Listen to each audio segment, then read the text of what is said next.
ഇത് YAP ശാസ്ത്രപഥത്തിൽ എങ്ങനെ കുട്ടികളുടെ ഡാറ്റാസ്, കുട്ടികളുടെ രജിസ്ട്രേഷൻ എങ്ങനെ ബൾക്കായി രജിസ്റ്റർ ചെയ്യാമെന്നാണ് ഇതിൽ പറയുന്നത്. നമുക്കറിയാം, നമ്മൾ ആദ്യം ചെയ്യേണ്ടത് കുട്ടികളുടെ പേര്, മെയിൽ ID, ഫോൺ നമ്പർ എന്നിവ കളക്ട് ചെയ്യുക. പരമാവധി അറ്റ് എ ടൈം നമുക്ക് 100 കുട്ടികളെ ഇങ്ങനെ രജിസ്റ്റർ ചെയ്യാൻ പറ്റും. അപ്പോൾ കുട്ടികളുടെ ഡാറ്റാസ് കളക്ട് ചെയ്യുക.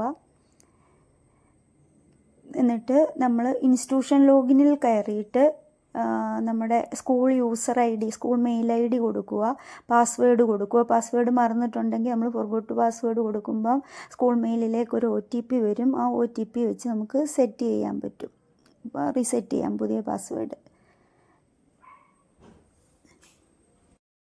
തുടർന്ന് ഇൻസ്റ്റിറ്റ്യൂഷൻ ലോഗിന് കയറി നമ്മൾ ഐഡിയേറ്റർ എടുക്കുക.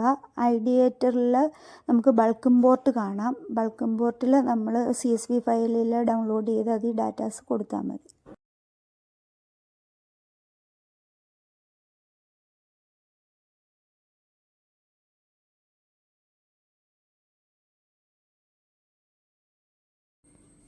ഇപ്പോൾ ബൾക്ക് രജിസ്ട്രേഷനായിട്ട് ആദ്യം നമ്മൾ yap.kerala.gov.in ലോഗിൻ ചെയ്യുക. അവിടെ ഇൻസ്റ്റിറ്റ്യൂഷൻ ലോഗിൻ എടുക്കുക. ഇൻസ്റ്റിറ്റ്യൂഷൻ ലോഗിനിൽ നമ്മൾ അവിടെ യൂസർ IDയും പാസ്വേഡും കൊടുക്കുക. പാസ്വേഡ് കൊടുത്തു കഴിഞ്ഞാൽ ഐഡിയേറ്റർ സെലക്ട് ചെയ്യുക. ഐഡിയേറ്റർ സെലക്ട് ചെയ്തിട്ട് ബൾക്ക് ഇമ്പോർട്ട് കൊടുക്കുക. അപ്പോൾ ഒരു ഡൗൺലോഡ് ഫയൽ വരും.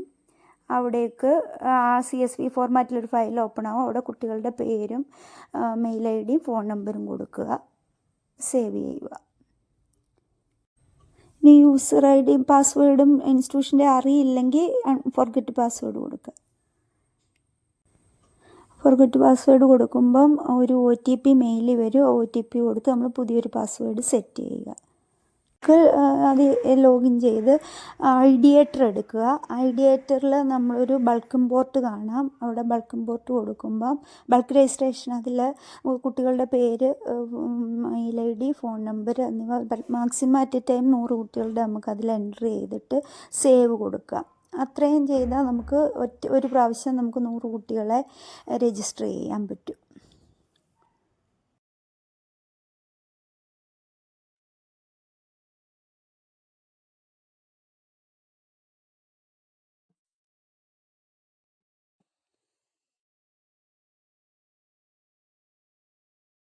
അതായത് നമ്മുടെ ഇൻസ്റ്റിറ്റ്യൂഷന്റെ ലോഗിൻ IDയും പാസ്വേഡും എല്ലാവരും നോട്ട് ചെയ്യുക. അത് നമുക്കറിയാമല്ലോ ലോഗിൻ ID ഏതാണ്, പാസ്വേഡ് എന്നുള്ളത്. സ്കൂൾ രജിസ്റ്റർ ചെയ്ത ഇമെയിൽ ID ആണ് ഇൻസ്റ്റിറ്റ്യൂഷന്റെ ലോഗിൻ ID. അത് പാസ്വേഡ് സ്കൂളിന് ഉണ്ടാവും. ഇനി ഇൻ കേസ് സ്കൂളിന്റെ പാസ്വേഡ് നമുക്ക് അറിയില്ല എന്നുണ്ടെങ്കിൽ YAPയുടെ വെബ്സൈറ്റിൽ ചെന്നാൽ അവിടെ yap.kerala.gov.in ഇതാണ് വെബ്സൈറ്റ്. yap.kerala.gov.in അതെടുത്തു കഴിഞ്ഞാൽ ഒരു ലോഗിൻ പേജ് കാണാൻ പറ്റും. ആ ലോഗിൻ പേജിൽ പോയി കഴിയുമ്പോൾ അവിടെ നമുക്ക് പല ലോഗിൻസ്, കുട്ടികൾക്ക് ലോഗിൻ ചെയ്യാനുള്ള സ്റ്റുഡന്റ് ലോഗിൻ ഉണ്ട്, ഇൻസ്റ്റിറ്റ്യൂഷനുള്ള ലോഗിൻ ഉണ്ട്, ഇവാലുവേറ്റേഴ്സിനുള്ള ലോഗിൻ ഉണ്ട്, മെന്റേഴ്സ്. നമ്മുടെ രജിസ്റ്റേർഡ് ഇമെയിൽ ID ഏതാണെന്ന് ചോദിക്കും. ആ ഇമെയിൽ ID എൻ്റർ ചെയ്ത് കഴിഞ്ഞാൽ ആ ഇമെയിലിലേക്ക് ഒരു OTP സെൻഡ് ആയിട്ടുണ്ടാവും. ആ OTP എൻ്റർ ചെയ്താൽ പുതിയ പാസ്വേഡ് സെറ്റ് ചെയ്യാനായിട്ടുള്ള ഒരു വിൻഡോ ആണ് വരുന്നത്. അവിടെ നമുക്ക് ഇഷ്ടമുള്ള ഒരു പാസ്വേഡ് സെറ്റ് ചെയ്ത് ഉപയോഗിക്കാം. ഇത് തന്നെയാണ് മുൻ വർഷങ്ങളിൽ രജിസ്റ്റർ ചെയ്തിട്ടുള്ള കുട്ടികൾക്കും പാസ്വേഡ് അറിയില്ല എന്നുണ്ടെങ്കിൽ സ്റ്റുഡന്റ് ലോഗിനിൽ പോയിട്ട്, ഇത് നമ്മൾ ഇൻസ്റ്റിറ്റ്യൂഷൻ ലോഗിനാണ് നിൽക്കുന്നത്, സ്റ്റുഡന്റ് ലോഗിനിൽ പോയിട്ട് ഫോർഗോട്ട് പാസ്വേഡ് കൊടുത്ത് കുട്ടികൾക്ക് ഇഷ്ടമുള്ളപ്പോൾ പാസ്വേഡ് റീസെറ്റ് ചെയ്തെടുക്കാവുന്നതാണ്. ഇപ്പൊ നമ്മൾ ബൾക്ക് വഴി രജിസ്റ്റർ ചെയ്ത കുട്ടികൾക്ക്, ചില കുട്ടികൾക്ക് ഈ പാസ്വേഡ് കിട്ടിയിട്ടില്ല എന്നൊരു കൺസേൺ അവർ പറയുന്നുണ്ടായിരുന്നു. ആ പാസ്വേഡ് കിട്ടാത്ത കുട്ടികൾക്കും ഇതേ രീതിയിൽ ഫോർഗോട്ട് പാസ്വേഡ് കൊടുത്തിട്ട് അവർക്ക് ഇഷ്ടമുള്ള പാസ്വേഡ് സെറ്റ് ചെയ്ത് ഉപയോഗിക്കാവുന്നതാണ്. അപ്പൊ നമ്മൾ ബൾക്ക് ചെയ്യാനായിട്ട് ആദ്യം ചെയ്യേണ്ടത് ഇൻസ്റ്റിറ്റ്യൂഷന്റെ ലോഗിൻ IDയും പാസ്വേഡും കൊടുത്ത് നമ്മൾ ലോഗിൻ ചെയ്യുന്നു. ലോഗിൻ ചെയ്ത് കയറി കഴിയുമ്പോൾ നമുക്ക് ഇവിടെ ഐഡിയേറ്റേഴ്സ് എന്നൊരു ടാബ് ലെഫ്റ്റ് സൈഡിൽ കാണാൻ പറ്റും. അപ്പൊ ഈ പരിപാടിയിൽ പങ്കെടുക്കുന്ന കുട്ടികളെ നമ്മൾ പറയുന്ന പേരാണ് ഐഡിയേറ്റേഴ്സ്. ഐഡിയേറ്റേഴ്സ് എന്നുള്ള ടാബ് എടുത്തു കഴിയുമ്പോൾ റൈറ്റ് സൈഡിൽ മുകളിലായിട്ട് ബൾക്ക് ഇമ്പോർട്ട് എന്ന് പറഞ്ഞിട്ടുള്ള ഒരു ബട്ടൺ കാണാൻ പറ്റും, ബൾക്ക് ഇമ്പോർട്ട്. അപ്പൊ ആ ബട്ടണിൽ ക്ലിക്ക് ചെയ്യുന്ന സമയത്ത് നമുക്ക് ഇതേപോലെ ഒരു ഒരു ഷീറ്റ്, ഒരു CSV ഫോർമാറ്റിലുള്ള ഒരു എക്സൽ ഫയലാണ് നമുക്ക് ഇവിടെ ഡൗൺലോഡ് ചെയ്ത് കിട്ടുന്നത്. ആ ഡൗൺലോഡ് ചെയ്ത് കിട്ടുന്ന ഷീറ്റിലാണ് നമ്മൾ ഒരു ലിസ്റ്റ് പങ്കെടുക്കുന്ന കുട്ടികളുടെ ലിസ്റ്റ് തയ്യാറാക്കേണ്ടത്. ആ തയ്യാറാക്കിയ ലിസ്റ്റ് നമ്മൾ ഈ താഴെ അപ്ലോഡ് ചെയ്ത് കൊടുക്കുന്നതോടുകൂടിയിട്ടാണ് ഈ ബൾക്ക് അപ്ലോഡ് എന്ന് പറയുന്ന പ്രോസസ്സ് കംപ്ലീറ്റ് ആവുന്നത്. അപ്പോൾ ഈ ഡൗൺലോഡ് ചെയ്തെടുക്കുന്ന ഫയൽ എന്ന് പറയുന്നത് ഒരു CSV എന്ന് പറയുന്ന ഫോർമാറ്റിലുള്ള ഒരു ഫയലാണ്. അപ്പോൾ ഇത് നമ്മളെ സ്കൂളുകളിൽ പലപ്പോഴും പല സ്കൂളുകളിൽ ഉപയോഗിക്കുന്നത് ഉബുണ്ടു ഓപ്പറേറ്റിംഗ് സിസ്റ്റം ആണെന്ന് അറിയാം. അതുപോലെ അവിടെ ഉപയോഗിക്കുന്ന നമ്മുടെ എക്സലിന് പകരം ഉപയോഗിക്കുന്ന ആ ഒരു സോഫ്റ്റ്വെയർ എന്ന് പറയുന്നത് ലിബ്രയാണ്, ലിബ്ര ഓഫീസ് ആണ്. അപ്പൊ ലിബ്ര ഓഫീസ് കാൽക്ക് എന്ന് പറഞ്ഞിട്ടുള്ള ആപ്ലിക്കേഷൻ ആണല്ലോ നമ്മൾ ഉപയോഗിക്കുന്നത്. അപ്പോൾ ചില പഴയ വേർഷൻ ഉപയോഗിക്കുന്ന ഉബുണ്ടുവിന്റെ പഴയ വേർഷനുള്ള സ്കൂളുകളിൽ ഈ CSV ഫോർമാറ്റ് നമ്മൾ തയ്യാറാക്കി അപ്ലോഡ് ചെയ്യാൻ ശ്രമിച്ചാൽ ചിലപ്പോൾ അപ്ലോഡ് ആവില്ല. ആ ഒരു ഇഷ്യൂ ഉള്ളത് കൊണ്ട് നമ്മൾ അതെങ്ങനെയാണ് പരിഹരിക്കേണ്ടതെന്ന് ചോദിച്ചാൽ, നമ്മൾ ഈ ഷീറ്റ് തന്നെ നമുക്ക് ഡൗൺലോഡ് ചെയ്തെടുക്കാം. എന്നിട്ട് അതിൽ നമ്മുടെ കുട്ടികളുടെ ലിസ്റ്റ് തയ്യാറാക്കുക. ആ ഡൗൺലോഡ് ചെയ്തെടുക്കുന്ന ഷീറ്റ് എന്ന് പറയുന്നത് ഇങ്ങനെയായിരിക്കും കാണിച്ചിട്ടുണ്ടാവുക. ഫസ്റ്റ് കോളത്തിൽ നെയിം, എ എന്ന് പറയുന്ന കോളത്തിൽ ഹെഡിങ് നെയിം, ബി എന്ന് പറയുന്ന കോളത്തിന്റെ ഹെഡിങ് വരുന്നത് ഇമെയിൽ, സി എന്ന് പറയുന്ന കോളത്തിൽ മൊബൈൽ. കണ്ടിന്യൂസ് ആയിട്ടുള്ള 3 കോളം, എ ബി സി. ഈ 3 കോളത്തിൽ നെയിം എന്ന് ഉള്ളതിന്റെ താഴെയായിട്ട് നമ്മൾ കുട്ടികളുടെ പേര് താഴേക്ക് എൻ്റർ ചെയ്യുക. ഇമെയിൽ എന്ന് പറയുന്ന രണ്ടാമത്തെ കോളത്തിൽ അതാത് കുട്ടികളുടെ ഇമെയിൽ അഡ്രസ് എഴുതുക. മൂന്നാമത്തെ മൊബൈൽ എന്ന് പറയുന്നിടത്ത് കുട്ടികളുടെ മൊബൈൽ നമ്പർ എഴുതുക. ഈ മൊബൈൽ നമ്പർ എപ്പോഴും 10 ഡിജിറ്റേ പാടുള്ളൂ. 10 ഡിജിറ്റ്. നമ്മൾ ചില നമ്പറുകളൊക്കെ കോപ്പി ചെയ്തിടുന്ന സമയത്തൊക്കെ ഇടയ്ക്ക് സ്പേസോ കാര്യങ്ങളോ ഒക്കെ വരാം. അങ്ങനെയൊന്നും ഉണ്ടാവാൻ പാടില്ല. കൃത്യമായിട്ട് 10 ഡിജിറ്റിൽ ഫോൺ നമ്പർ, ഇമെയിൽ ID, കൃത്യമായിട്ടുള്ള ഇമെയിൽ ID, കുട്ടികളുടെ പേര്. ഈ ഒരു 3 കാര്യങ്ങളാണ് നമ്മൾ ആ ഷീറ്റിൽ നമ്മൾ പ്രിപ്പയർ ചെയ്യേണ്ടത്. അപ്പോൾ നമ്മൾ ഡൗൺലോഡ് ചെയ്തിട്ട ഷീറ്റിൽ ഇത് പ്രിപ്പയർ ചെയ്യുന്ന സമയത്ത് നമ്മൾ വെറുതെ സേവ് ചെയ്ത് കഴിഞ്ഞാൽ അത് CSV എന്ന് പറയുന്ന ഫോർമാറ്റിൽ തന്നെ ആയിരിക്കും സേവ് ആകുക. അപ്പൊ അത് പഴയ ഉബുണ്ടു വേർഷൻ ഉപയോഗിക്കുന്ന കമ്പ്യൂട്ടറിൽ നിന്ന് ആ ഷീറ്റ് അപ്ലോഡ് ചെയ്യാൻ ശ്രമിച്ചാൽ ഇത് അപ്ലോഡ് ആവില്ല. അപ്പൊ നമ്മൾ അത് എന്ത് ചെയ്യണം എന്ന് വെച്ചാൽ അതിന്റെ ഫയൽ ഫോർമാറ്റ് ഒന്ന് മാറ്റേണ്ടതായിട്ടുണ്ട്.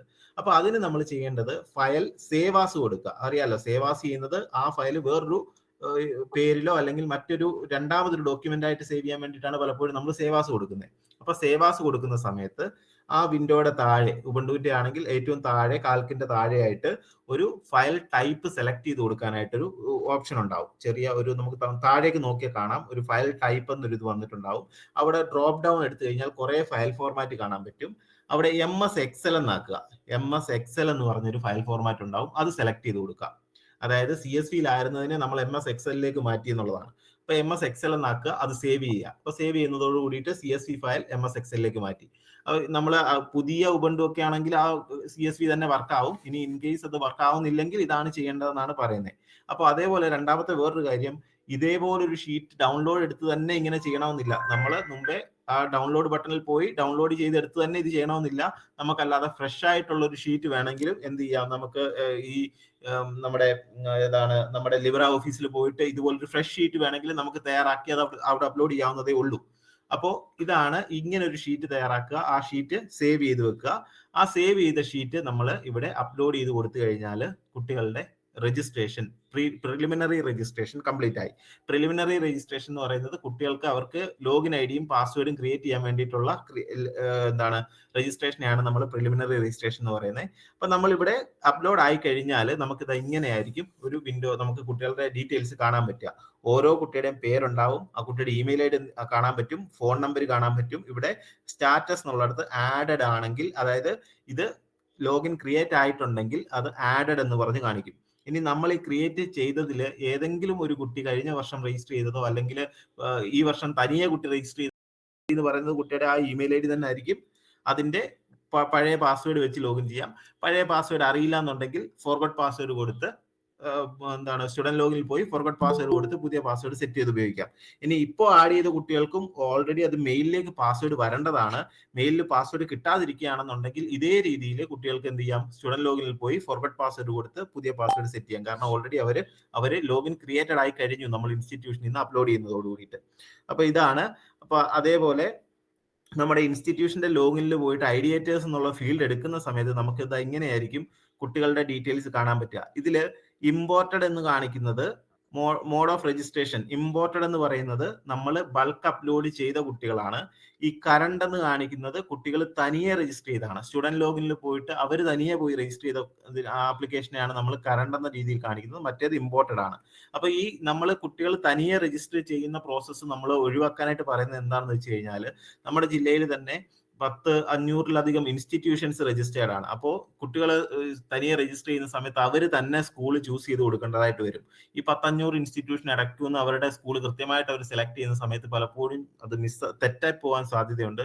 തെറ്റി സ്കൂൾ മാറിപ്പോയി കഴിഞ്ഞാൽ പിന്നെ നമുക്ക് അവരെ കണ്ടുപിടിക്കാൻ പാടാണ്. ലാസ്റ്റ് സ്റ്റേജ് ഐഡിയ സബ്മിഷന്റെ സമയത്ത് ഫെസിലിറ്റേറ്ററെ ഒക്കെ സെലക്ട് ചെയ്യാൻ വരുമ്പോഴാണ് സ്കൂൾ മാറിയ കാര്യം കുട്ടികൾ അറിയുന്നത്. അപ്പൊ സ്കൂൾ മാറിയ കുട്ടിക്ക് പിന്നെ ഇത് ചേഞ്ച് ചെയ്ത് കൊടുക്കണം എന്നുണ്ടെങ്കിൽ ആ ക്രിയേറ്റ് ചെയ്ത ഗ്രൂപ്പ് വരെ ഡിലീറ്റ് ചെയ്ത് പോയി പ്രൊഫൈലിൽ പോയി അപ്ഡേറ്റ് ചെയ്യേണ്ട അവസ്ഥ വരും. അപ്പൊ അതുകൊണ്ടാണ്, അത് ഒഴിവാക്കാനാണ് നമ്മൾ ഈ ബൾക്ക് ഇമ്പോർട്ട് വഴി കുട്ടികളെ ചെയ്യാനായിട്ട് പറയുന്നത്. അപ്പൊ ബൾക്ക് ഇമ്പോർട്ട് വഴി നമ്മൾ ഈ ഒരു ലിസ്റ്റ് തയ്യാറാക്കുന്ന സമയത്ത് നമുക്ക് ഒരു പ്രാവശ്യം 100 കുട്ടികളുടെ ലിസ്റ്റ് വരെ ഇങ്ങനെ തയ്യാറാക്കാം. ഇനി അതല്ലെങ്കിൽ നമുക്ക് എന്ത് ചെയ്യാം, എത്ര പ്രാവശ്യം വേണമെങ്കിലും നമുക്ക് ഇതേപോലെ ലിസ്റ്റ് ക്രിയേറ്റ് ചെയ്ത് അപ്ലോഡ് ചെയ്യാൻ പറ്റും. ഇപ്പോൾ ഓരോ ക്ലാസ്സിൽ നിന്നും നമുക്ക് കുട്ടികളുടെ ലിസ്റ്റ് തരുവാണെന്നുണ്ടെങ്കിൽ അതാത് ലിസ്റ്റ് നമ്മൾ ഇതേപോലെ തയ്യാറാക്കി അത് അപ്ലോഡ് ചെയ്ത് കൊടുക്കുക. ഇനി അപ്ലോഡ് ചെയ്യുന്ന സമയത്ത് ഇതിനകത്ത് ഞാൻ മുമ്പേ പറഞ്ഞല്ലോ, ഇതിൽ അപ്ലോഡ് ചെയ്യുന്ന സമയത്ത് നമ്മൾ ആഡഡ് എന്നാണ് കാണിക്കുക. ഇതിനകത്ത് ഒരു കുട്ടിയുടെ ഇൻവാലിഡ് ഇമെയിൽ എന്ന് കാണിച്ചു എന്ന് വിചാരിക്കുക. അതായത് ഇപ്പൊ മൂന്നാമത്തെ ടെസ്റ്റ് 5ന്റെ നേരെ ഇവിടെ ഇൻവാലിഡ് ഇമെയിൽ എന്നാണ് കാണിക്കുന്നുണ്ടെങ്കിൽ നമ്മൾ ചെയ്യേണ്ടത് തയ്യാറാക്കിയിട്ടുള്ള ഷീറ്റിലേക്ക് പോവുക. ആ മൂന്നാമത്തെ കുട്ടിയുടെ പേരിന് നേരെയുള്ള ഇമെയിൽ എന്താണ് പ്രശ്നം നോക്കുക. പൊതുവെ കാണുന്ന പ്രശ്നം എന്ന് പറയുന്നത് ചിലപ്പോൾ ഒരു സ്പേസ് അഡീഷണലി വന്നിട്ടുള്ളതായിരിക്കാം. അപ്പൊ അങ്ങനെ ഉണ്ടെങ്കിൽ ആ സ്പേസ് റിമൂവ് ചെയ്യുന്നു, ആ ഷീറ്റ് അതേപോലെ സേവ് ചെയ്യുന്നു. വീണ്ടും നമ്മൾ ഇവിടെ വന്ന് ആ ഫയൽ തന്നെ, സെയിം ഫയൽ തന്നെ അപ്ലോഡ് ചെയ്യുന്നു. അപ്ലോഡ് ചെയ്യുമ്പോഴത്തേക്ക് ഇതേപോലെ ആ മൂന്നാമത്തെ കുട്ടിയുടെ ഇവിടെ ആഡഡ് എന്നും ബാക്കിയെല്ലാം ഡ്യൂപ്ലിക്കേറ്റ് എന്നും പോകും. കാരണം ബാക്കിയുള്ള കുട്ടികളെല്ലാം ഓൾറെഡി ആഡഡ് ആണ്. അതുകൊണ്ടാണ് രണ്ടാമത് നമ്മൾ വീണ്ടും ആഡ് ചെയ്യാൻ ശ്രമിക്കുമ്പോൾ അവർ ഡ്യൂപ്ലിക്കേഷനും ഈ തെറ്റുണ്ടായിരുന്ന കുട്ടി മാത്രം ആഡഡ് എന്നും പറഞ്ഞു വരുന്നത്. അപ്പൊ അങ്ങനെ നമ്മൾ അത് ഫുള്ള് ഡിലീറ്റ് ചെയ്തിട്ട് വേറെ ഒന്നും ആഡ് ചെയ്യേണ്ട. ആ ഷീറ്റിൽ തന്നെ നമുക്ക് എത്ര പ്രാവശ്യം വേണേലും ആഡ് ചെയ്യാം. ഇതേപോലെ എത്ര പ്രാവശ്യം വേണേലും ഓരോ ക്ലാസ്സിൽ നിന്ന് വരുന്ന ഷീറ്റുകൾ നമുക്ക് അപ്ലോഡ് ചെയ്ത് കൊടുത്തുകൊണ്ട് അവർക്കെല്ലാം ലോഗിൻ ക്രിയേറ്റ് ചെയ്ത് കൊടുക്കാൻ പറ്റും. അപ്പൊ ഇതാണ് നമ്മുടെ പ്രോസസ് എന്ന് പറയുന്നത്. ഇത് കഴിഞ്ഞ് കഴിഞ്ഞാൽ കുട്ടികളോട് സ്റ്റുഡന്റ് ലോഗിനിൽ പോയി പുതിയ പാസ്വേഡ് സെറ്റ് ചെയ്ത് ലോഗിൻ ചെയ്തിട്ട് ബാക്കി പ്രോസസ്സ് അവരോട് ചെയ്യാനായിട്ട് പറയാം. അപ്പൊ അത് കഴിയുമ്പോഴത്തേക്കും നമുക്ക് കൃത്യമായിട്ട് അതിന്റെ ഒരു ഓറിയന്റേഷൻ കുട്ടികളിലേക്ക് എത്തിക്കാം ഐഡിയ സബ്മിഷനുമായിട്ട് ബന്ധപ്പെട്ട്. അപ്പൊ നമ്മൾ ആദ്യം ചെയ്യേണ്ടത് ഈ പറഞ്ഞ രീതിയിൽ പരമാവധി രജിസ്ട്രേഷൻ നമ്മുടെ സ്കൂളിൽ നിന്ന് കുട്ടികളെ ഇതിലേക്ക് കൊണ്ടുവരിക എന്നുള്ളതാണ്. ക്ലിയർ ആണെന്ന് ഞാൻ വിചാരിക്കുന്നു. ഈ പറഞ്ഞതിൽ എന്തെങ്കിലും